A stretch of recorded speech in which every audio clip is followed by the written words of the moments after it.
On s'apprête à entrer dans une entrevue d'inspiration avec une auteure que j'ai découvert à travers 11 brefs essais pour la justice climatique. Et je suis vraiment, ça tombe bien parce que je suis tombée en amour avec son texte qui parle de l'amour, justement, dans la lutte, entre autres. Donc, c'est Lourdeny Jean. Bienvenue, Lourdeny. Bonjour, merci de me recevoir. Avec grand plaisir.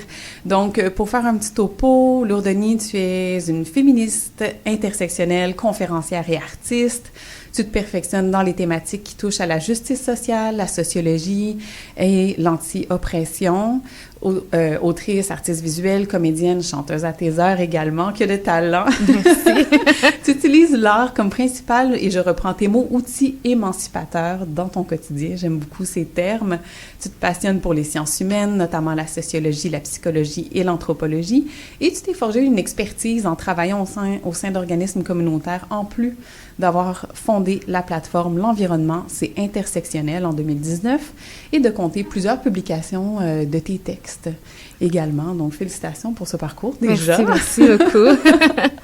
J'aimerais ça justement que tu nous parles de ton parcours et particulièrement de ton implication dans les luttes féministes et environnementales. Oui, dans le fond, mon parcours, je dirais, là, il a commencé à se forger dans les 10 dernières... dans les 10 dernières années, parce que c'est vraiment mon parcours académique là, qui a été l'instigateur de tout ça, d'où mon intérêt pour tout ce qui est sciences humaines. Puis c'est à travers ce parcours-là que j'ai commencé à développer le vocabulaire pour décrire... mes réalités, mais les différentes réalités là, de communautés marginalisées dont on parle moins souvent. Puis, de là étant, j'ai commencé à plus parler des enjeux sociaux. C'est là que j'ai commencé un peu lentement, mais sûrement à faire quelques conférences et ensuite travailler dans le secteur communautaire. Mais je dirais là que le côté environnemental est venu un peu plus tard, est venu un peu après. Ouais. Donc, en premier, les luttes plus sociales, puis tranquillement, là, tu as découvert qu'il y avait des ramifications à travers tout ça. Exactement. Et donc, justement, toutes les luttes pour la justice sociale et environnementale, de quelle manière elles sont venues s'ajouter à ton paysage militant? Oui, mais je dirais que c'est comme tout le temps une dualité là, quand j'en parle parce que dans un premier temps, je sens que ça m'a toujours intéressée, mais j'ai souvent eu l'impression qu'il fallait que je choisisse entre les luttes sociales et les luttes environnementales parce que justement, c'est tellement divisé là, quand on en parlait.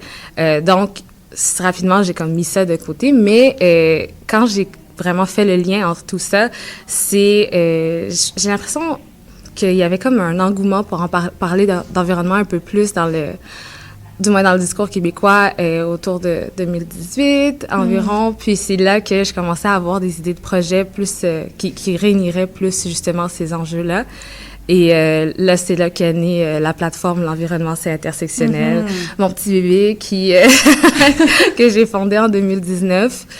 Puis c'était justement dans une perspective de réunir autant enjeux sociaux, enjeux environnementaux, puis aussi différents médiums comme les médiums artistiques.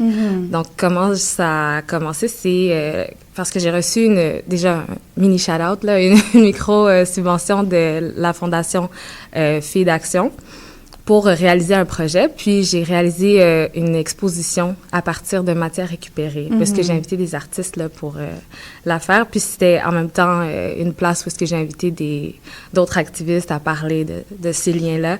Puis, depuis, là, c'est comme... Il n'y a pas... There's no going back. Non, c'est comme les liens, ils ne font que s'accumuler. Là, ouais. Mais c'est vrai que...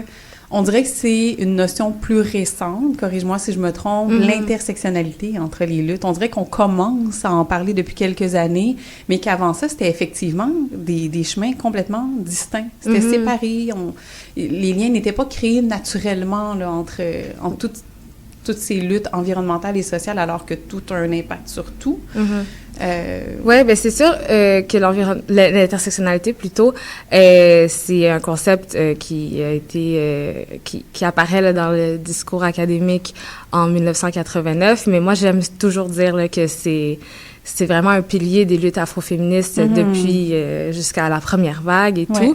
Par contre, c'est vrai que dans plus le discours populaire. C'est un peu plus récent là, qu'on se force à voir les liens entre les enjeux en général. Puis encore, je trouve encore plus récent qu'on se force à faire les liens entre les enjeux environnementaux et enjeux sociaux.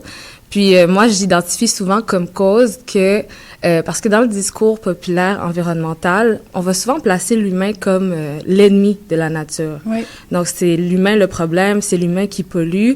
Donc, l'humain, c'est général. Il n'y a pas pourquoi s'intéresser à quel humain souffre plus si c'est les humains en général qui sont le problème. Donc, là, j'ai l'impression que maintenant, on commence un peu plus à réaliser que c'est pas tout à fait ça. C'est plus compliqué que ça. Oui, c'est ça. On cesse d'invisibiliser finalement les différentes parties qui composent ce tout-là. Exact. Et qui doivent être analysées puis admises là, pour qu'on puisse évoluer à travers tout ça. Puis c'est entre autres ce sur quoi tu travailles, j'ai l'impression. Et justement, j'aimerais en savoir plus sur ton projet, l'environnement, c'est intersectionnel. Qu'est-ce que tu fais à travers ce projet-là, cette plateforme? Oui, bien, dans le fond, la plateforme, elle a les mêmes 2 piliers à sa mission depuis son départ, c'est-à-dire d'être, dans un premier temps, une plateforme d'éducation populaire, justement là, pour participer à ce mouvement d'identification de ces intersections-là dans le traitement des corps marginalisés, qui est intimement lié avec le traitement de la nature et aussi de qui subit plus les impacts et tout. Donc, dans un premier temps, c'est ça, c'est de l'éducation populaire, que ce soit à travers les réseaux sociaux, mais aussi à travers des invitations comme celle-ci, là, dont je suis vraiment choyée. Et voilà, donc différents médiums pour l'éducation, puis beaucoup, évidemment, aussi les conférences et les ateliers. Puis l'autre pilier qui, j'espère, là, prendra plus de place éventuellement, c'est à travers des projets à micro-échelle pour mettre de l'avant pas mettre de l'avant, mais plutôt pour, dans un premier temps, maximiser l'accès à la nature pour les communautés marginalisées et aussi pour faire des propositions là, de consommation alternative. Puis là, ça, je sais que c'est comme 2 piliers en un, mais je dis souvent que ces 2 piliers-là vont ensemble. Puis j'aime souvent donner comme exemple un projet là, que j'ai fait avec les Jardins Lacou, une ferme afrodescendante, où est-ce qu'on a fait une collaboration et j'ai donné certains de leurs paniers de légumes à des communautés, à des personnes noires et autochtones à Montréal. Donc, puis l'événement de clôture de ce projet, c'était une visite à la ferme en question. Fait que ça, c'est comme un exemple de comment est-ce que, selon moi, ces 2 piliers-là sont souvent interliés. Exactement, exactement. Il y a plein de possibilités là, de faire vivre ça de cette manière-là. Et par curiosité, les personnes qui ont le plus inspiré ton parcours, ça peut être des auteurs, autrices, des personnes que tu as rencontrées. Qui t'a inspiré le plus? Mais c'est sûr, moi, je dis toujours là, que je suis d'origine haïtienne. C'est bien important que le monde le sache. Et donc, il y a beaucoup de ça qui est quand même présent dans la littérature haïtienne, que ce soit à travers des livres comme... évidemment, là, quand j'en parle, c'est là que j'oublie le nom du livre en question. Mais il y a des livres il y a un livre qui parle de le combit, qui est un concept haïtien, justement, de récolter ensemble la terre. Puis c'est comme un événement là, qu'on en fait. Il y a aussi une pièce là, qui s'appelle Général Baron Lacroix et beaucoup d'œuvres qui parlent de la période du valériste en Haïti, puis comment est-ce que ça intercroisait justement la réalité des gens qui travaillaient la terre, donc l'intime corrélation là, entre enjeux sociaux et enjeux environnementaux. Mais sinon, pour des personnes aussi là, dans mon quotidien, c'est sûr que moi, je peux penser à toutes les afroféministes là, qui font le beau décor de Montréal, comme les filles de Woko Whatever, Rebecca et Titi, Marianne Lopez, d'IFAN de SPVM. Donc, bref, juste plusieurs femmes noires dans mon entourage. Puis, aussi, peut-être dans la littérature précisément environnementale, j'aime beaucoup ce que Malcolm Ferdinand a dit, puis aussi Ingrid Waldron, qui a écrit « There's Something in the Water », pour parler justement de du racisme environnemental en Nouvelle-Écosse, puis qui a aussi demeuré à Montréal, là, si je ne m'abuse. Donc, tu sais, déjà, c'est un peu plus près de nous. Oui. Fait que bref, juste plusieurs inspirations dans le genre là, qui m'animent. Oui, qui ont permis justement de cultiver ce paysage que tu as créé autour de toi. J'aimerais revenir sur ton magnifique texte paru, comme je le disais tout à l'heure, dans le collectif 11 brefs essais sur la justice climatique aux éditions Somme Toute. Tu y parles de l'amour comme acte révolutionnaire, de l'afroféminisme aussi comme première réponse à ta soif de justice. Donc, puis tu l'as mentionné aussi depuis le début de l'entrevue, de quelle manière l'afroféminisme est venu te sauver, en quelque sorte? Oui, et puis c'est vraiment... Ça peut sonner intense, mais c'est vraiment le bon choix de mots. Là. Moi, je dis souvent que si j'ai encore un sourire aux lèvres, là, c'est grâce à tout ce que l'afroféminisme a pu amener à ma vie. Mais je dirais les deux plus beaux cadeaux là, que l'afroféminisme a fait dans ma vie, c'est le cadeau de mieux comprendre l'amour, justement, dont le sujet de mon texte, et donc de vouloir transposer ça dans ma propre relation là, avec moi-même, et aussi d'avoir une communauté. Justement, j'en ai nommé quelques-unes, là, juste de comprendre l'importance de care, dans le fond, là, et qu'on soit ensemble, puis qu'ensemble, on avance, tu sais. Oui. Ou on essaie, en tout cas, on essaie fort. Oui, c'est ça, de briser cette solitude, puis de trouver cet esprit de communauté, comme tu dis, pour guérir ensemble. Je vais me permettre la lecture d'un extrait dans ton texte.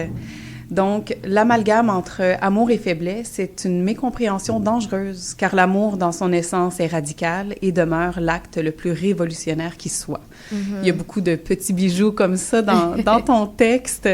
En quoi l'absence d'amour cause des lacunes dans les mouvements socio-environnementaux actuels? Donc, déjà, pour le côté sociaux du mouvement socio-environnementaux, c'est sûr que je pense en plus avec l'état des situations politiques dans le monde, là, on a des exemples frappants de guerre, etc. Donc, c'est sûr qu'on peut penser à comment est-ce que c'est des exemples frappants de manque d'amour.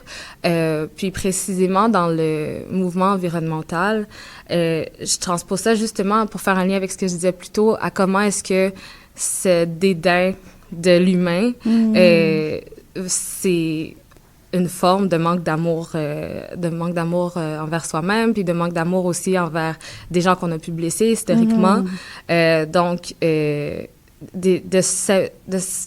d'avoir cette approche plus de s'aimer, ça nous force à nous intéresser aux autres, à leur réalité, puis à avoir de l'empathie aussi, puis plutôt être dans l'écoute plutôt que d'imposer ou de... Exactement, d'imposer, puis d'être dans la défensive aussi, parce que c'est sûr que, les histoires sont complexes, puis des fois, ça peut causer des tensions, mais si on approche ça avec plus un angle d'amour, justement, c'est de s'intéresser à comment est-ce qu'on peut réparer ça, plutôt que de rester dans le déni et donc de rester dans la blessure, tu sais. Oui. Et ce qui est intéressant dans ton texte et qui me sortait, en fait, de ma zone de confort, c'est de dire il y a beaucoup de préjugés entourant l'amour comme tel, le concept, l'émotion, le terme même qui est attribué essentiellement au féminin, ça aussi t'en parles.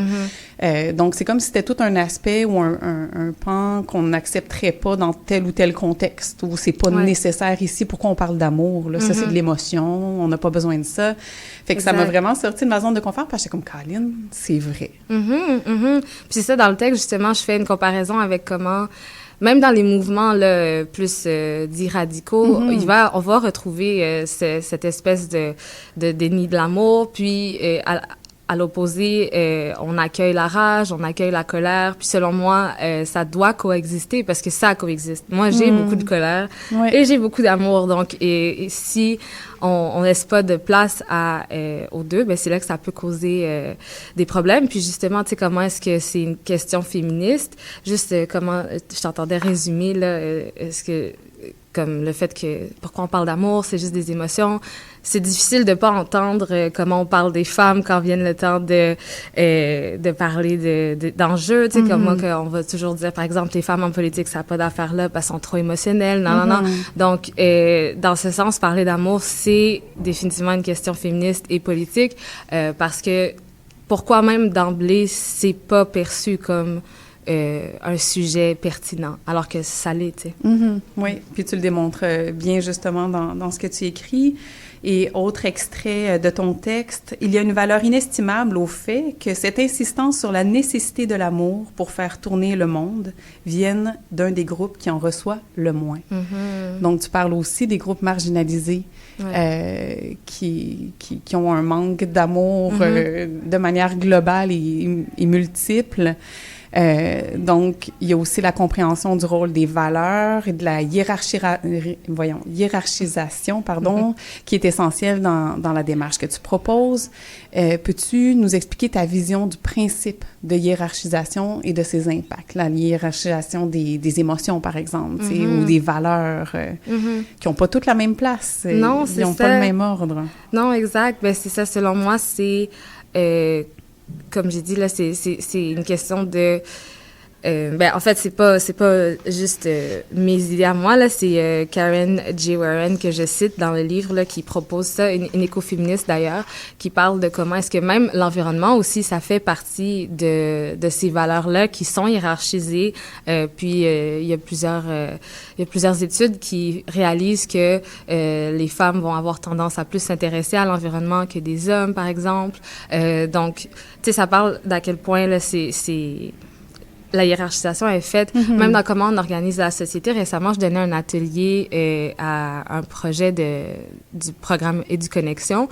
Puis, je parlais de cette hiérarchisation-là, justement, et je parlais de comment est-ce que on peut s'intéresser à comment, dans la société, des événements grandioses comme sportifs, par exemple. Toute la société s'organise autour de ces événements-là, mais on va moins avoir l'équivalent pour des arts, par exemple. On va, et même, en fait, c'est très d'actualité au Québec, surtout, comment est-ce que on parle de, tu sais, si je cite Kev Lambert, si je ne m'abuse, là, j'espère que je me trompe pas dans son nom de famille, mais qui parlait justement là, de comment est-ce que, tu sais, en ce moment, on vit le fait qu'on est très coupé dans la culture. Donc, en fait, ça fait partie là, de quelque chose que j'ai cité dans l'atelier en question, mais le premier ministre, il va souvent parler de sport et tout. Puis, bref, moi, je suis pas anti-sport, là, évidemment, mais c'est juste... c'est pour démontrer la hiérarchisation. Oui, exactement, qu'on vit vraiment quotidiennement, tu sais. Exact. Oui. Et pour toi, ça ressemblerait à quoi une solidarité qui est complète et accessible? Ça, c'est la grande question. J'avais vraiment envie de te la poser parce que tu l'abordes un peu dans ton texte quand même, ce principe-là de dire, on est solidaire, entre guillemets, mais finalement, il y a beaucoup d'oubli. Oui, exact. Mais selon moi, je pense la première étape, là, c'est de déjà s'ouvrir à vouloir s'entraider. Puis dans le côté environnemental, là où ça a beaucoup de pertinence, c'est de pas perdre espoir, parce que je parle un peu justement de ma relation avec l'espoir aussi dans le texte. Puis je parle que plutôt que de m'intéresser à avoir espoir ou non, je parle du fait que, par amour, j'ai pas le choix d'essayer d'être là pour ma communauté, d'être là pour mes prochains et tout. Et aussi, moi-même, de demander de l'aide quand j'en ai besoin, là. Donc, ça aussi, ça fait partie de cette même quête d'amour, dans le fond. Fait que moi, je pense que c'est la première étape parce que je sais que dans le côté environnemental, on va souvent avoir l'impression que, tu sais, on est doomed. C'est la fin, on perd espoir, ça sert à rien. Puis, je comprends, là, sincèrement, d'où ce sentiment vient. Puis, je vais pas prétendre que je suis pas humaine et que je l'ai jamais, mais je pense que c'est important de le challenge, là, en bon français, de pas se perdre dans ce sentiment-là et de réaliser que ça peut venir aussi d'une place d'un manque d'amour pour les gens qui n'ont pas le choix de continuer d'essayer, tu sais. Les gens qui n'ont pas le choix d'avancer puis qui ont besoin d'aide dans ce cheminement-là, justement. Oui. Et en ce moment, qu'est-ce qui occupe ton temps en termes de projets, d'actions? Qu'est-ce Qu'est-ce qui est sur le feu en ce moment? Qu'est-ce que je fais? Oui, mais dans le fond, en ce moment, je suis vraiment là dans ma vie à une place où est-ce que j'essaie le plus possible de combiner, là, de marier parfaitement mon côté artistique, mon côté revendicatrice et tout. Donc, c'est sûr qu'en ce moment, je dirais, là, ce qui prend beaucoup de temps, c'est que je travaille sur une pièce de théâtre que Général Baron-Lacroix, justement, là, dont j'ai parlé un peu plus tôt, qui parle de l'ère du valériste en Haïti. Donc, c'est sûr que ça, c'est dans la programmation de la compagnie Théâtre Créole, si jamais ça peut en intéresser. Oui. Donc ça prend beaucoup de place dans ma vie en ce moment. Sinon, j'essaie encore une fois là, de toujours faire des ateliers, de faire plus de contenu aussi en ligne. Puis aussi, c'est sûr que si tu me permets, là, en ce moment, j'essaie fort de justement, comme je dis, de me donner le cadeau d'accepter de demander de l'aide. Oui. Puis c'est comme ça là, que toi et moi, on a pu échanger davantage. Donc, autant je continue de travailler fort sur tous mes projets, autant en ce moment, je suis un peu en campagne de s'il y a des gens qui peuvent, qui sont intéressés à m'aider et aider le CI. J'ai comme un GoFundMe en ce moment là, sur 2 mois. Donc, si jamais il y a des gens qui sont intéressés de juste aller voir la page de l'environnement c'est intersectionnel ou ma page à moi de Lourdeni Jean sur Instagram. Ben là, pour aller donner avec le GoFundMe. Ou ne serait-ce que repartager, là, que ça sorte de mes cercles, de mes propres cercles. Je suis encore une fois immensément là, reconnaissante pour la communauté que j'ai parce que les gens répondent à l'appel et c'est ce qui me garde debout. Oui. Puis c'est ça, je pense que c'est lié à la conversation parce que c'est un rappel d'amour. Absolument. Et justement, j'hésitais à te poser la question, qu'est-ce qui te donne espoir? Parce que dans ton texte, t'en parles de, mais c'est quoi cette notion d'espoir à tout prix où je veux pas être le fardeau, je veux pas porter le fardeau de votre espoir à vous. Alors, où est-ce que tu auras envie de donner de l'amour? Mais vraiment, je sais que c'est quétaine, là, je sais qu'on le dit beaucoup, là, mais en ce moment, c'est ça, comme je l'ai dit, je suis en grand appel d'aide mutuelle, puis la réponse de la communauté, puis c'est pas vrai que c'est que mes amis, là, c'est ça, justement, c'est sorti de mon cercle. Ça me donne espoir, parce que je me dis, c'est exactement ça, en fait, cet amour-là, on peut pas être touché, tu sais, comme, ultimement, on m'aide, moi, j'ai déjà aidé par le passé et tout, fait que quand je vois que on est prête à s'entraider par nos différentes capacités, là, pas toujours financières non plus. Ça me fait sourire, vraiment. Merci, Lourdeni Jean. Donc, je le répète, auteure afroféministe, militante, avec tant de cordes à ton arc. Donc, allez voir sa page Instagram, partager son GoFundMe, aller la soutenir aussi.